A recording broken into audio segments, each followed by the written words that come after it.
Welcome. I'm Lori Lee Binstock, and this is a Trauma Survivor Thrivers podcast.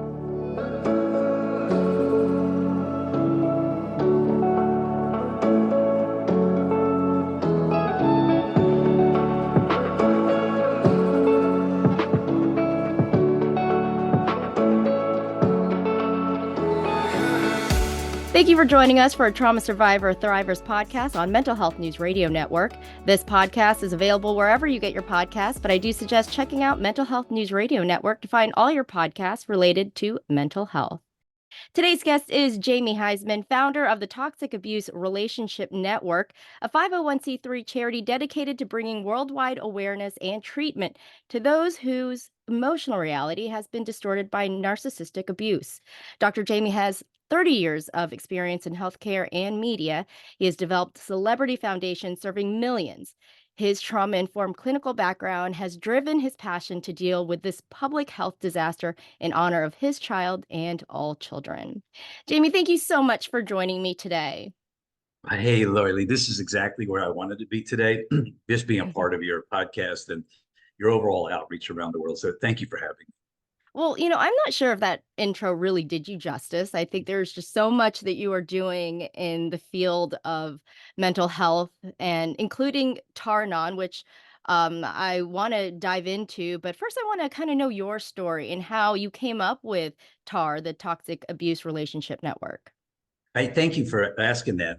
Not many people, when they interview you, do. They go from the bio to questions. But it's so great to clarify, actually, for your audience that actually, professionally, I want everybody to understand I'm actually a social worker. The greatest thing I ever did was go back into clinical social work. I was in the business world, and for some reason, I wasn't satisfied, kind of spiritually bankrupt many years ago. My sister dragged me in. She was a social worker. She said, "Yeah, social worker." I said, because I graduated in psychology at the University of Florida, like you did, I believe. Ah, And I yeah. said, Pam, I said, I'm going to make $5 an hour at the state hospital. Are you kidding me? She says, yeah, but you make it a date, Jamie. There's 37 women and 2 men in the class. Well, I never got the date, but I did get the social work degree. So that is me. I really wanted to speak for people who had no voice. I came in by the advocacy. I'm an older dad and an older person. I'm an AARP. I work for United Health WellMed Optum. I'm their chief compassion officer, whatever that means. I kind of bring the mind and body together for our employees and our staff. But I, for one, believe that being a clinical social worker to me is critical. So I became that. I act as a social worker. And when I got into television, which was 1992, my mom, God rest her soul, she was a psychologist, and we were actually in practice together. She said, Jamie, and she was so cute. She said, Jamie, nobody wants to listen to social worker Jamie. I said, come on, Mom. I said, I love it. She said, you got to become a doctor. It's got to be Dr. Jamie on Geraldo and Montel or Lisa or wherever the men are from Mars. I said, come on, Mom. The reimbursement's good. I love what I do as a social worker. We deal with family systems, mind, body, spirit. She said, no. So I went back to school and got my doctorate. So I'm a PsyD. And then many years ago, before trauma was really that out there, I became a trauma therapist through Dr. Charles Figley's program at Florida State University, working with compassion, fatigue, burnout, vicarious traumatization. Mm. So the healthcare field is obviously inundated with that. So that's what I really do. I work with our doctors, our staff, but more importantly, as you ask, I love working with foundations and charities. 501c3s is a passion, and I don't even get paid by our organization, and I don't need to at the moment until I have a succession plan where I'm at. And then I'll come here. But I got engaged first in 501c3 with Lisa Gibbons in our last show at the Lisa show. Her ratings weren't great, and she was taking care of her mom with Alzheimer's. And I am pretty much kind of like, I think, a mental health entrepreneur, not by business, but not by design. But I was diagnosed with depression as a kid, ADD. My family had mental health issues. And I, for one, found back then the shame and stigma was just rampant. And my Mm. mom and everybody didn't want to, maybe treat me in the way I probably could have been because the shame and stigma was so bad. And I figured I would be an entrepreneur for mental health. And so whatever that meant was get the message out. So one day I was invited our hospital group was invited to the Geraldo show in 1992. And then I went there to speak about celebrities and could they get treatment in a safe environment. It's an old school days, maybe before you were born, when William Kennedy Smith trial was going on. And I said, Geraldo, I said, look, why don't you help these guys? I mean, they all got mental challenges, and you could be a mensch for a day. You could do, and they didn't want to do it. Tribune Entertainment, or they said it was too expensive.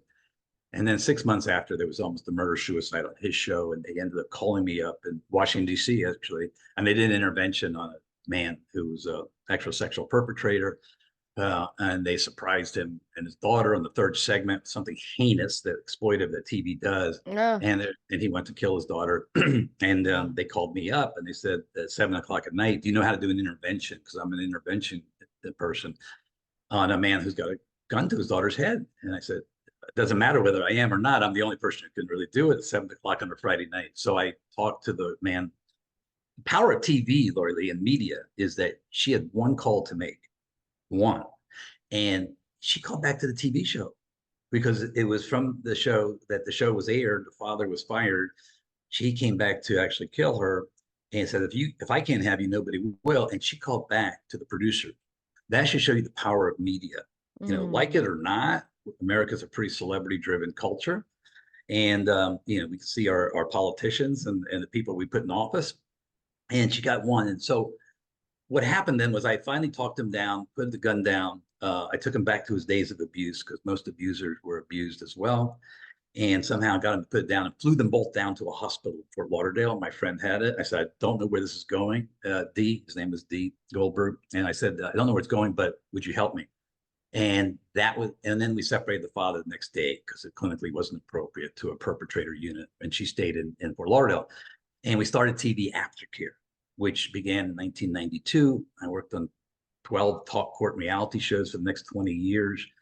And we got about 800 guests, about $8 million of treatment. So I ended up testifying against Jenny Jones in 1996 and the telepictures for that terrible murder that occurred in Chicago. And then a little background down with Lisa. And Lisa was taking care of her mom. And I said, Lisa, you're taking care of your mom amazing. She has Alzheimer's. I said, the mental health issues from like TV Aftercare, I said, now the mental health issues for family caregivers around our country is just as big. There's 45 million caregivers taking care of seniors. There's 40 million people taking care of special needs kids. I said, let's deal with the mental health of them. And so we started the Lisa Gibbons Memory Foundation. And we opened up 10 sites around the country, underwritten by hospitals. And that's how that came about. So as a social worker, I was an advocate, but I love clinical work. Somehow all these foundations were about other people's and other causes, which were great. But the TAR network fell on my plate because of my treatment with my clients and my own experience many years ago with a person actually in Palm Beach.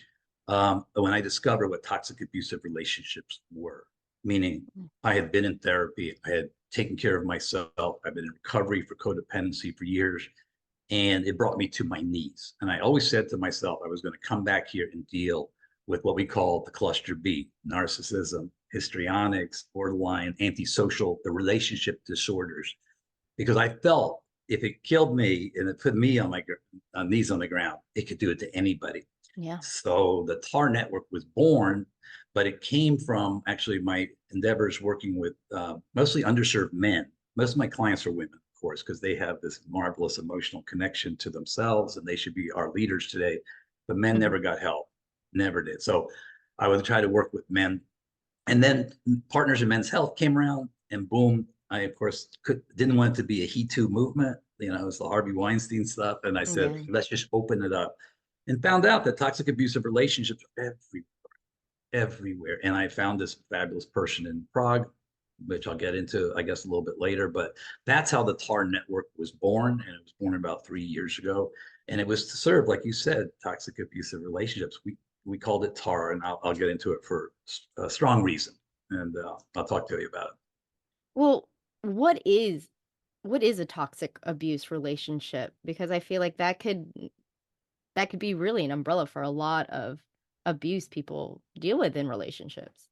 It really is. It really is. As a matter of fact, so all I hear is Montel and Waldo and Lisa always saying to me, cut the psychobabble, Jamie. You're talking to 6 million people when I was on the set. And back then, network TV had 6 million people. Now it doesn't. Now it belongs to you, the podcast, the excellent sort of innovators and creators for the new media. But I realized they were right, that we created a psychobabble, kind of. We created an ivory tower. And my greatest fear is to be a clinician and people not understand me because I'm an interventionist. So I work in the streets with addicts and alcoholics, and they don't want to hear the psychobabble. So I said, let's not call it cluster B. Let's not diagnose from the DSM-5. I hear Geraldo Montel saying to me, let's call it all TAR, toxic abusive relationships. So for me, they conjured up the notion when I was in that relationship of TAR, stuck on my feet, it's stuck on me, and you don't even know you're getting into it initially, because I'll talk to you about that's love bombing. Of course, it feels like so right, so good. I met my soulmate, and yet you're getting closer and stuck on people, and you get deeper and deeper into what we call the TAR pits.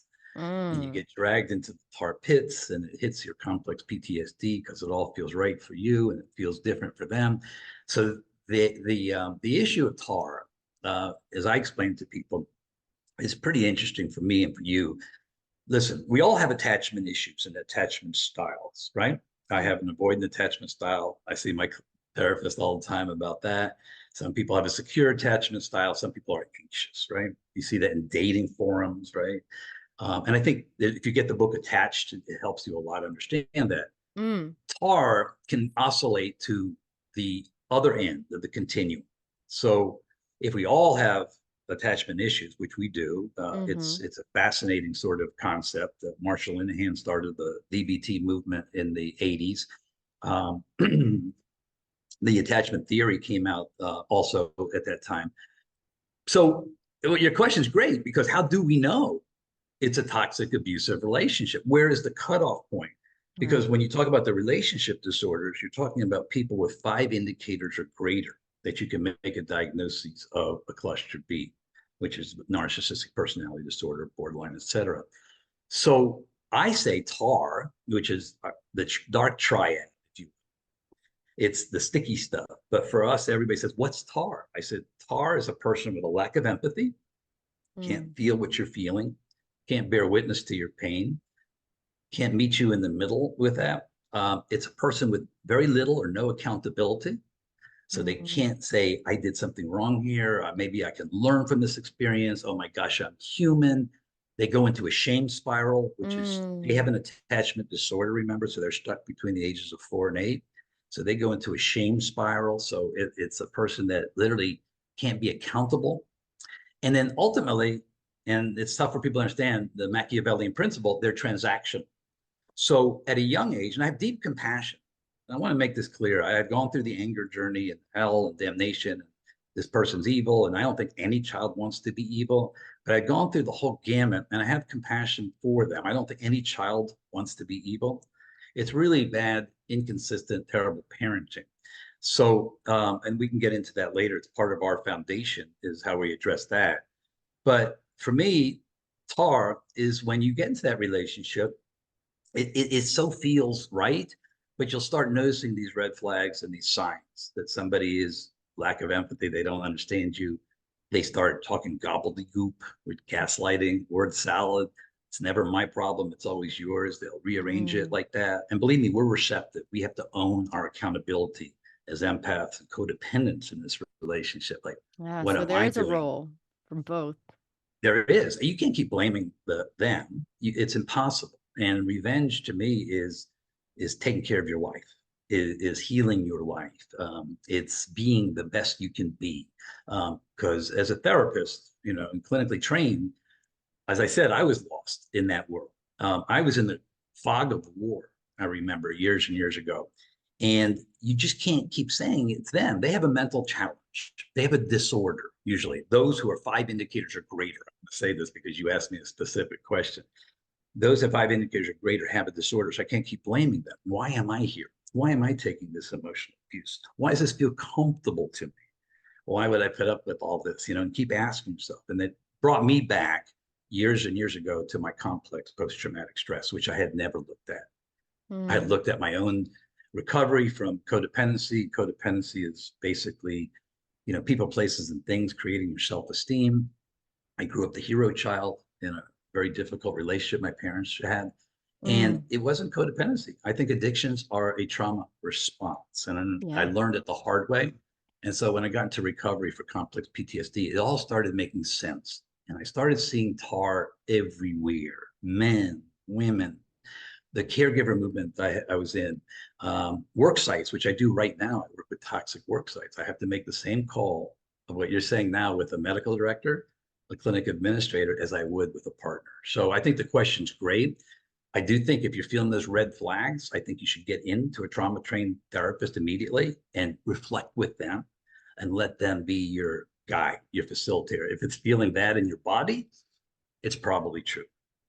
This is something that several people have come to me with, actually. I feel like in the last 6 months, but I feel like there are people who are like, why should I get therapy? They're the ones that are causing me to feel this way. What do you say? What do I say to these people? Because I feel like anyone can get therapy and it would be beneficial. But what do you say to those people who are like, it is not, it is not me, it's them. Well, I agree with your premise. I think everybody should be in therapy. And Right. also with the complex PTSD movement, I think it's problematic for us in the business world, insurance world, healthcare world, because I think everybody has adverse childhood experiences. Mhm. Everybody has innocent abuses, meaning grew up like children should be seen and not heard, excessive Yeah. timeouts, things like this. And these are all innocent abuses. So I think we all should be in therapy. We've never, as the APA or anybody has never gotten CPTSD, complex post-traumatic stress disorder, in the DSM-5 as a diagnosis. We do have PTSD. So my answer to you, I guess, would be, look, why? Same thing I had to ask myself many, many years ago. Why am I here? Well, we can't keep blaming this particular person. I mean, she was very clear about how terrible her childhood was with me. She was Mhm. grew up in an absolute kill or be killed environment at 4 years old. This is weird. I don't want to get that psychobabble. It's an object constancy thing. She was not safe. Nobody, no primary caregiver helped her, made sure that the world was safe for her. So I knew all this going in as a clinician, but I couldn't keep blaming her. I had to say, well, heck, I spent years back there with her. What was I doing? And so I believe all of us, to your question, needs a roadmap, a guide, not a sycophant, not somebody who nods and says, okay, you're doing the right thing. By the way, Mhm. back then, just so you know, years ago, I did have a therapist who kept gaslighting me as well. He wasn't trauma trained, and he sent Ah, me back and forth into the ring. You got to show up in these things. You got to be 50-50. He didn't know I was dealing with psychopathy, and so that wasn't great help. But I do think that for us to heal the world, I don't want to get too platitude here. I'm not a Buddha, but to heal the mhm. world, like Gandhi says, we have to be the change we want to see. Right.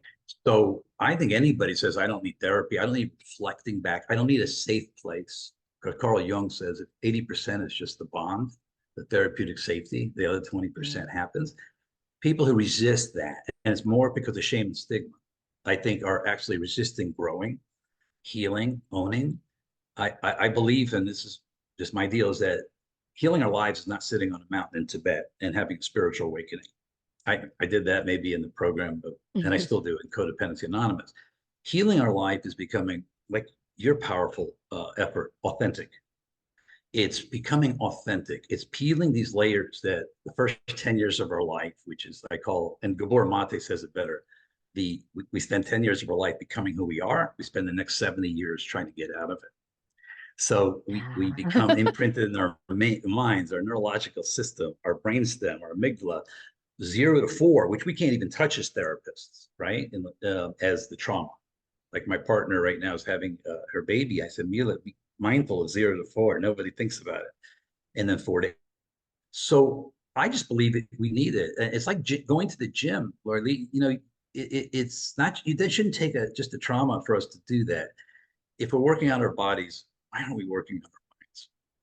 Right, I think it's just as important because if you are concerned about your physical health, your mental health has everything to do with any type of, I guess disease is what a lot of my guests have mentioned, you Yeah, know. and if you really want to know that, because I know your listeners and viewers here, like like the company I work for, need metrics and outcomes, and they want to know it's not voodoo, chicken bones, and Yeah. Santeria, New Age stuff.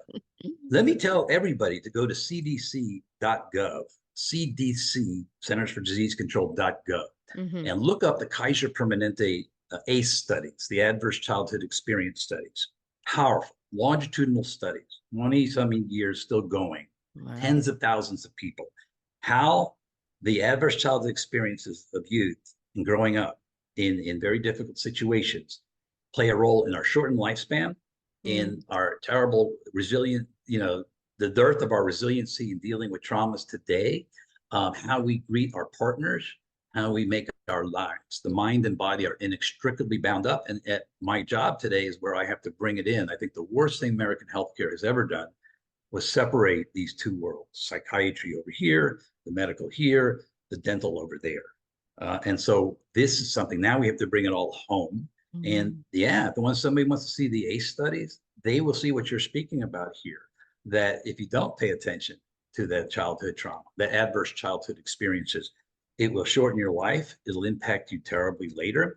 And our doctors now, I'm training them to look, instead of like Gabor Mate again says, I refer to him, I sit on the advisory board of the Polyvagal Institute, and Gabor says it best. He says, trauma is not what happens to you, it's what happens within you. And he says, quit asking your patients, he says, what's wrong with you? He says, ask your patients what happened to you. And that will open up a whole different discussion. So mind and body have been pushed away for years and years. It's important for us and for our children. That's where the energy has to flow to, for us to come together. And I think the first place it comes together is for ourselves. When I had that diagnosis with depression and ADD, my mom gave me a book. And I said, Mom, why would I want a book? She said, Jamie, to know oneself is to know the world. And she was right. Wow. Yeah. Wow. In these toxic abuse relationship, and I mentioned it in your intro, the children in these relationships are the ones that are seriously affected. And, especially if these toxic relationships are very like they're just blaming each other. What does that do to a child? And is there a way that this, you know, if that kind of relationship continues, is there a way that the kids will be spared? Or what needs to happen? It's a great question. I'm just going back to my lunch yesterday with a TV producer. People start talking about, I've never seen a topic in my life than toxic abusive relationships where people start talking. I mean, I work with depression, schizophrenia, bipolar. People don't talk about mental health issues often, even in caregiving. They put a bag over their head. They say, I don't want anybody inside my world. I'm sitting with people now who talk about what you're saying. Oh my God, this happened to me. This happened to me. Yesterday, I was with a producer from E! Entertainment. He said, I lost my 3 kids. I said, what do you mean you lost your 3 kids? He says, they're alienated. The partner weaponized them, poisoned them. Mhm. And so to your question, the kids are the collateral damage. And I'm not saying what trauma is worse. Because at the end of the day, all of our traumas mean different things to ourselves: physical, Right. emotional, sexual abuse, episodic issues, being a first responder, stepping on an IED. These are all things that, from our perspective, is it. From a clinical standpoint, I will say the most profound issue I deal with the child that's been alienated makes it maybe one of the most difficult clinical situations to deal with. And I say that to answer your question. The cluster B, the toxic, the 5 indicators or greater, usually weaponizes their child. Why is that? They can't get into the moment with the child and realize it's a separate entity. It's a clinical thing. It's an extension of them. The child is no longer seen as a separate individual human being growing up, going through the stages Wow. of development.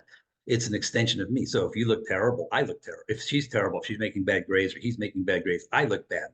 So they can't discern. They're almost an accessory, like an earring and somehow, or a bracelet. There's almost an accessory of the cluster B. It's just clinical. It's not that they choose to be nefarious. I want everybody to understand this. This is a child that also was damaged completely. And so they come up and they're an accessory. So what is the best way to get to somebody who, quote unquote, abandoned you? Because the concept of abandonment for a toxic person is pretty much the core issue. Well, it's use the kids. I'm going to take this child. I'm going to own that child's mind. She or he's going to be an extension of me. And I'm going to tell her how bad, or it's a man, it happens all the time too. I'm going to tell my child how bad their partner is, the other person is. And I'm going to get them on my side. I'm going to get them on my side. And that's how they see them. As they don't see them as their brain development and what it is. So the question you ask is great, because why it's probably the most difficult clinically to work with and the most profound is because think about it. I mean, you're an amazing mom. Think about it from your kid's perspective. If somebody's programming them to hate half of the relationship, they're programming them to hate half of themselves. Mm. So Oh. so when you weaponize a child, you're also taking their self-esteem down big time. They'll look in the mirror, that half, whether it was mommy or daddy, whoever's weaponizing who, now looks diminished. Half of me looks terrible. Half of me is like, oh my gosh, it's miserable. It's a cheating, lying, whatever the lies were. And so the child has to look in the mirror, and half of it is not valid. So the ongoing development issues through weaponization or through parental alienation. If you go to the tarnetwork.org, we have many organizations that have joined us in Ireland and England that are dealing strictly with alienation, is the most difficult at all. My closest friend, I've watched him. I went to the bat mitzvah of his kid and everything, and he was a great daddy, And I watched him. I said, "Boy, Jeff, you're a great dad." He said, "Yeah, but I lost my 3 kids." And I said, "Really?" He said, "Yeah, my ex weaponized them and told them terrible things about me, and I did stupid things later that human beings do that fed into that narrative. And Mm. today, none of them will talk to me. So instead of being that gracious person and realizing the fight, if you have a fight, I mean, like the net access twos, cluster Bs always will have the fight. It'll last forever, ever. I have a patient of mine 25 years later hadn't spoken to his partner. They got into an elevator over their child's wedding. And he says, we should be happy. Look, we should be thankful. Look at our son. She went off and started screaming at him in the elevator like it was yesterday. So they don't forget. So it's a terrible issue, parental alienation. It's a weaponization of children. It's also the weaponization of others. When these breakups happen, whether it's a man or a woman, they'll go create what I call flying monkeys. Everybody knows what flying monkeys are. Look Mm-hmm. at The Wizard of Oz. Mm-hmm. I was a film major. It was the first show that really dealt with narcissism in a powerful way. Is that when the witch sends back the monkeys, they come back to attack or get Dorothy and Toto. It's the same thing in a relationship. The mom or dad, whoever is alienating or whoever's triangulating, whoever's weaponizing, they'll not only weaponize the children, they'll weaponize all the friends, and they'll isolate the other person. And that's what happened many, many years ago. I remember when I was in Palm Beach, 20 some odd years ago, the friends pulled back because they were all told in their story. So if you think a child, 0 to 10, which is a blank slate, just looking for nurturance, fairness, consistency, availability, love, is being weaponized, then it's an incredible clinical challenge, and it's terrible collateral damage. And it's what creates very, very deep pathology in kids. And worse yet, if they don't end up becoming a cluster B, because if one parent is not deeply involved, it only takes one half neurotic parent to bond to a child, not to create an attachment disorder. But if you don't have the father or mother in the picture, and you only have cluster B, the child will either be cluster B or be a doormat. And so that is it. So I always caution and tell all my clients and tell everybody, whether you're mom, dad, create a alternative, a neuroregulated life for your child. Obviously, never alienate, never put down the other person. Create safety, and they'll gravitate to that eventually.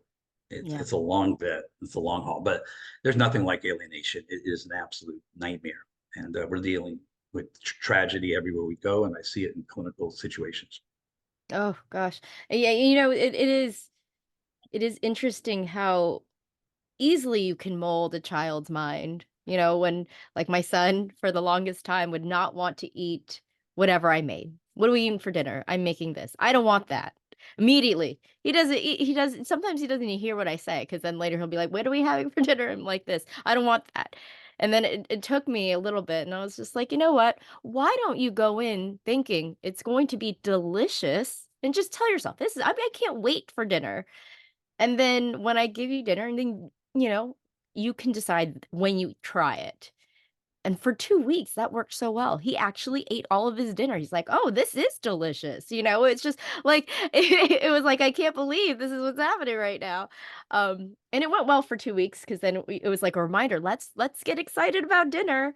And then obviously, I fell off the wagon in doing that. And now we switch back and forth to Uh, what's in his head. but you appreciate that. You see, you don't take it personal. the beauty of, of health. Look, Not all the time. no, I'm a healthy neurotic too. Listen, I go to my therapist all the time. I am no Buddha. I tell my daughter and I tell the world. But you recognize that life is give and take, that we're not human doings, we're human beings. Whereas if cluster B would say that same situation, they would take it personal. You're not eating my food. I worked my brains off for you to get this for you.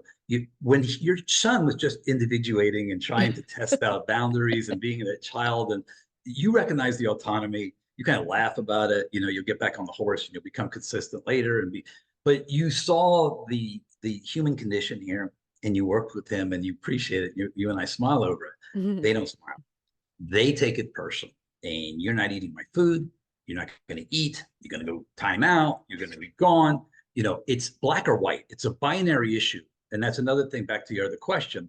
When you start getting into a relationship with somebody and it's black or white or binary, I call it good mom, good dad, bad, dad. Then you got problems. Then that's how you see the world, is a fixed mindset or a growth mindset. And so if you're in a dating situation, or if you're meeting somebody, if you're going back just to audit your relationship after this podcast, take a look at these issues here. Audit your life and see. Bullies, which I work with street gangs and I work with intervention with addicts and alcoholics. Bullies are scared individuals. The narcissist or personality disordered person is a scared person inside. They create an image. The image is there to promote, keep people away, but also to protect the shame and stigma and shit stuff inside them that they feel has been instilled with them with coming up in a family with no self-esteem, being that accessory. And so the bully comes out of it. The bully comes out of it, and they push and they fight and they pick on people, and they do that. If you're mom or dad, you'll see this as well with the kids, or you see that with the spouses. And instead of saying, let's work on this, like you said before, the therapy and getting in, they'll just try to control. And it's a relationship disorder is a disorder of control, trying to control everything. But when they can't control anything, and a lot of times they'll step one step over the line, sweet Jesus, and the TAR dojo, we call it. I work with our clients, I work with people on getting ahead of this. You have to be a counter puncher. You cannot be a puncher. I always say that if you want to get into a fight with one of them, it's like getting in a fight with a pig. The pig likes it, and you're going to get dirty.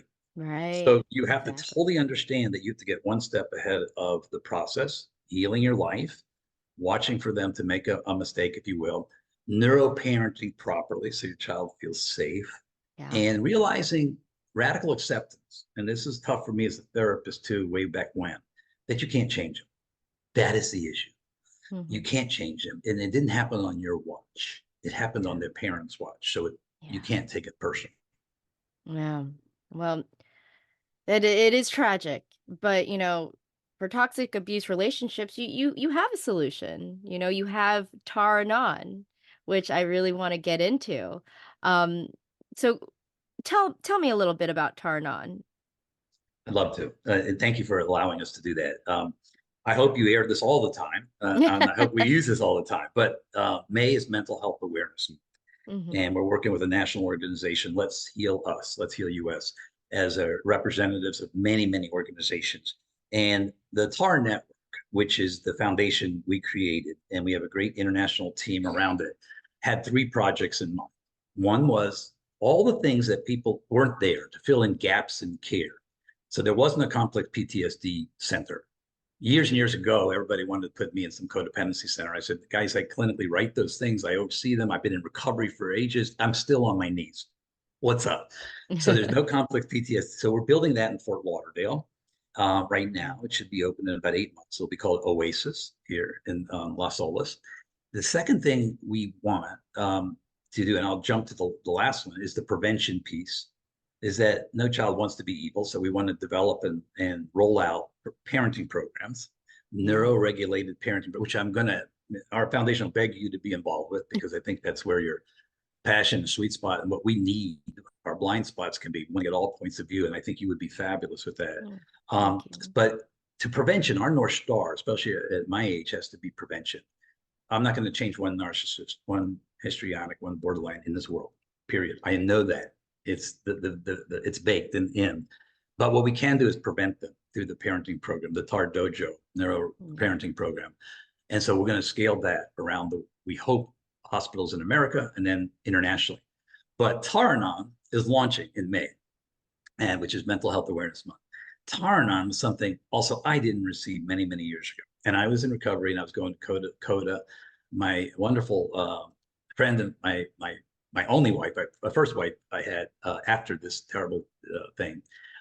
She is recovering from alcoholism. She's open with me talking about this. She's amazing, incredible sort of recovery for many years, sponsors everybody's healthier than me.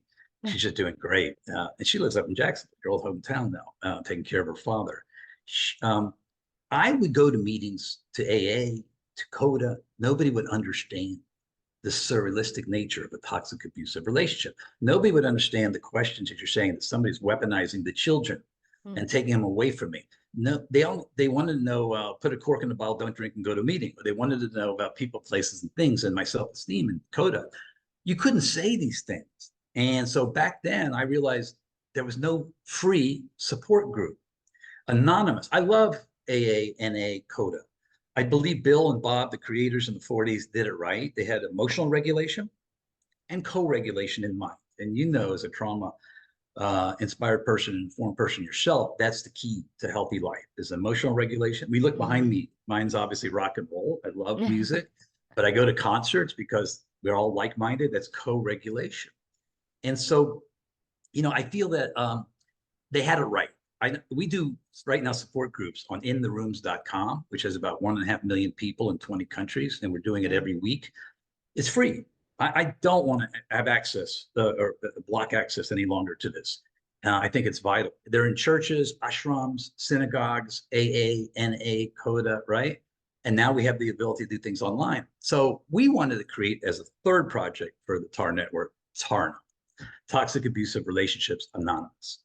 And Mila, my co-founder in Prague, who I was very blessed to meet many years ago, is a great writer, screenplay writer too. And she's absolutely, we all gone through in our team a lot of these situations. She's content writing. We're thankful to be in your magazine as well. So we're launching TAR Anon formally in May. We got clinical research. God love Bill and Bob and AA. They were right about emotional regulation. They were right about co-regulation. But I do know as a clinician that AA or NA model would be triggering to a trauma survivor or to a person in a toxic abusive relationship. They would hear things. So we had to get clinically involved. Sandra Brown, who did 30 years of research on narcissistic abuse and narcissistic relationships with Purdue University. And so Tarnon, we do have a meeting, which is everybody can come to at 7 o'clock on Monday, but we're splitting up men and women for Tarnon. A lot of times in toxic abusive relationships, people feel that the medicine they need is another person. That, oh, I just need to get rid of this person and go meet another person. That's what we call the 13th step in AA and NA. It doesn't work. What really we need to do is take a break from the relationship, put a ring on our finger, start attending something like Tarnon and the other meetings, and have a relationship with ourselves. And really find where our center spot, really find why we're picking, our picker is broken. Why are we keep picking the same person over and over? Why are we recreating our dramas and traumas of childhood? So Taranon was our answer to developing around the world. And I'm blessed and fortunate. We're meeting people in Ireland, in the UK, in Middle East. There's a psychiatrist that wants to bring it to the Middle East, and he thinks, you know, a free place for trauma, like Israel, Gaza Strip, anywhere would be welcome. So we have the big book, which is called Tar Tales. Everybody should go to tartales.org, and if you will, see stories that really are around the world that we've retrieved from the TAR network. During the Johnny Depp and Amber Heard trial, it just spiked because the awareness of relationships. That was, I call, the O.J. Simpson trial for relationships. Wow. Johnny had the ability to pay a legal force $40-50 million to tell his children, Lori Lee, to tell, you know, Lily, Rose, and Jack, I'm not the perpetrator. And he had the ability, all dads and moms, when they come out of this, want to tell their children and the world the truth. And so I have to commend Johnny, you know, on that trial in some ways, because like whether it's a man or a woman, he had the trial and tried to tell his truth. And so this spiked. So TAR Network created Tar Tales a couple and a half years ago. And we love everybody who's listening to go there. You can change your name. It could be anonymous. And we have stories for men, women, caregivers, teens, tweens, all the places where attachment disorders are. So Tar-Anon, we're just looking forward to this. I am personally looking forward to this worldwide support network, launching it with people like yourself, with England. And we find the need right now for a place, free, walk-in, steps, promises like AA, neuroregulation. This is trauma-driven, remember, co-regulation. I do breath work before and after meetings, right? 4-7-8. We calm people's neurosystem down, the vagus nerve. Owning our neurosystem, by the way, is your key out of trauma. Yeah. We've never really looked and embraced our neurological system, and that's the trauma model. So AA and NA had it right, but Tar-Anon will be a place you can actually have your stories. We also have what's called Tar Mentors, and we're training Tar Mentors, which are sponsors, but they have to have like 5 years of recovery for complex PTSD. And then they help people through the steps. They also put together the meetings, and they'll be not a sergeant of arms, but I don't want it to become, how do I say this? Nice. I guess I can't. It's a bitch session about your partner. I don't want it to be that. I don't want to say he did this, she did that, he did this, she did that. So they're going to keep things on track. Well, what did you do to emotionally regulate? What did you do to go find co-regulation, and keep things on? So Tar-Anon will have a different clinical approach, but it does borrow from the self-help support groups. And we hope the access will be for everybody because it'll be free, online or in person. So coming to a town near you. Thank you for allowing us to do this. And in your magazine, in the month of May, if anybody hears this, feel free to contact us at the Tar Network. And we need organizations. We can never do this alone. This is going to be a worldwide tough effort. And that's why I've got millennials like you around me, because I know I'm going to have to hand this off. It's going to be forever. As I said, I hope it will be just for your children, my children. And now my co-founder just had her first child yesterday. So boom. Wow. Wow. Well, thank you for that. And what an amazing resource. What an amazing resource. And it is free. It is free. Um, and I feel like we'll be taking a better look at our relationships now. Like We will. what role do I play in this? What role I think that's important. Um, Literally, I'm so sorry to break in, but yeah. I ran treatment center for so many years, and it was always for the one percenters, and it was people who could afford it. Right. And I do believe the Tar Center Oasis is going to be powerful. And we're going to take all that money, by the way, and any profits we have and put it to scholarship funds because we're a 501c3. We can't take profit, thank gosh. But I think many people sobered up in the rooms of AA. Many people didn't have to go through treatment. Many people needed to get well and couldn't afford it. And for me, again, I want to thank our donors because I couldn't do this without them. But we have donors who've gone through this hell, the toxic abusive relationship. They've come out the other side, and they have as graciously, donated to us so we can do this for free. It will come for free. I mean, eventually, I think like in AA, people will give $1, $2 at meetings. If you want to go to the Tar Network, thank heavens, you can give us $5 or $10, whatever you can afford or not. But I really have to do a special shout out for those donors of ours who it hit their heart and they said, okay, let's underwrite Tar-Anon because I think it's going to take all of us and to do this. And many of them were hit particularly by this, like I was years ago, and still am. Believe me, it's on my mind all the time, and it's in my recovery all the time. Wow. Wow. Thank you so much for everything you do. Is there anything you'd like to add? Well, I just want to again deep gratitude for you, deep gratitude for this podcast, and for you getting awareness out. I've always seen therapy as awareness, transformation, and self-love. It's 3 steps. So if you take an addict or an alcoholic, awareness is, my life is unmanageable. I'm going to turn this over. By the way, Tar-Anon, you don't have to be religious. Just so everybody knows, you can choose to turn it over to a power greater than yourselves, and you call him or her a god, or you don't have to. I also Mhm. feel religion may be great if it comes from within, but when it comes from Yeah. without, sometimes we have what's called spiritual narcissism too. So people can choose that. Wow. But awareness, transformation, and self-love is an addict. Maybe you'll come in and say, my life's unmanageable. AA and NA is a way to transform. Okay, you can transform through Buddha. You can transform through Jesus, Moses, Allah. It's fine. You can find all paths lead to the righteous of transformation. But in therapy, awareness creates what Freud called cognitive dissonance. And once you're aware, you're no longer naive. So really, you can't sit with these competing thoughts, Freud would say. So you have to transform. But if we find our path to transformation, we're going to find our path to self-love.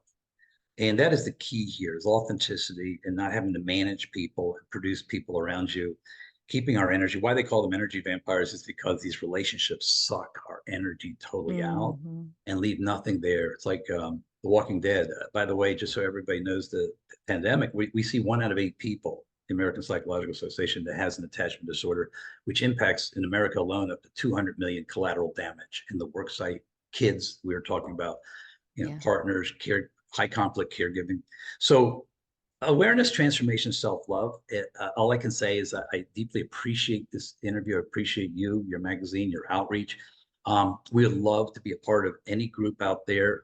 You don't have to donate, you just have to become a part of it. Our daunting missions of treatment, of support, which is Anon this month, and of prevention is a worldwide concern. The public health disaster out there is absolutely nightmarish. You can look at leaders, Russia, with their hand on the bomb. Malignant narcissists will kill us. It's not going to be COVID. It's not going to be the bubonic plague. So I would love for everybody just to come to our network, organizations that are out there that are like-minded. And we don't know everything at our organization. In fact, we think we know nothing, and we're learning. And in Ireland and England, we're finding leaders showing up that they've been working like this for years.